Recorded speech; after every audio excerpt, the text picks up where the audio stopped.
हरि ओम उमा महेश्वराभ्याम नमः।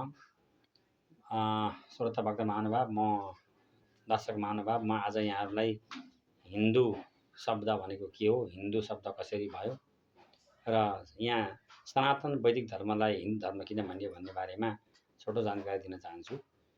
हामी वास्तवमा यो नेपाल र भारतमा बस्ने मान्छेहरू हिमालयदेखि दक्षिण, हिन्द महासागरदेखि उत्तरमा बस्ने अनि सिन्धु नदीदेखि पूर्व र ब्रह्मपुत्रदेखि पश्चिममा बस्ने भएको हुनाले यसलाई हिन्दू भनियो यो ठाउँलाई। र खाडी मुलुकका मान्छेहरूले सिन्धु नदी, पाकिस्तानमा बहने सिन्धु नदीदेखि पूर्वपट्टिका मान्छेहरूलाई हिन्दू भन्थे पहिली। सिन्धु INDUS इन्दुजबाट हिन्दू शब्दको भयो त्यो। फारसी भाषामा ईबाट चाहिँ के अरे ईबाट हि भएर चाहिँ हिन्दुस्तान भयो, इन्दुबाट हिन्दू भएको र त्यहाँ बस्ने मान्छेलाई हिन्दुस्तान भनियो र त्यहाँ अपनाइने, त्यहाँ अवलम्बन गरिने वैदिक सनातन धर्मलाई हिन्दू धर्म भनियो। र वैदिक सनातन धर्म अन्तर्गत 4 वेद 18 पुराण, त्यसपछि 220 उपनिषद, रामायण र महाभारत नै वास्तवमा यो 4 वेद हाम्रो जुन हिन्दू धर्मका ग्रन्थहरू हुन्, वैदिक सनातन धर्म ग्रन्थहरू। एउटा कारणले त्यो हिन्दू भन्ने शब्द त्यहाँबाट भयो र वेद पुराणमा हिन्दू शब्द छैन र त्यो चाहिँ पछि त्यो हिन्दुस्तानबाट पूर्वपट्टिका मान्छेहरूले अवलम्बन गरिने भएर यसलाई भनियो हिन्दू धर्म। र अर्को रहेको छ, जब सूर्यलाई हि भनिन्छ भने चन्द्रमालाई हिन्दू भनिन्छ र हि र इन्दुबाट पनि हिन्दुस्तान भनियो।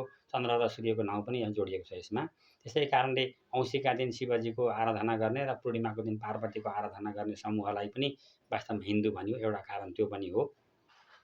र अर्को रहेको छ, यो खास गरी यो हिमालय समुद्र भइगयो, त्यसपछि हिन्दुस्तान भइगयो, त्यसपछि अर्को र चन्द्र सूर्यको प्रसङ्ग जोडिएको हुनाले यसलाई भन्यो हिन्दू धर्म। र हिन्दू धर्म भन्दाखेरि वेद सनातन धर्म नै बुझिन्छ र यसलाई हामीले अन्यथा यसको अर्थ लाग्दैन।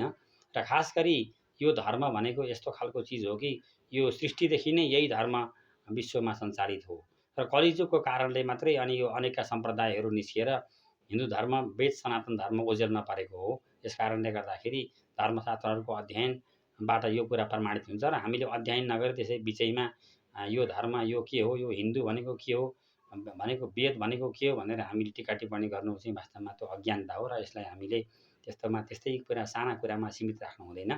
र धर्म भनेको वास्तवमा धारण गर्ने चिज भएको हुनाले धर्म भनियो।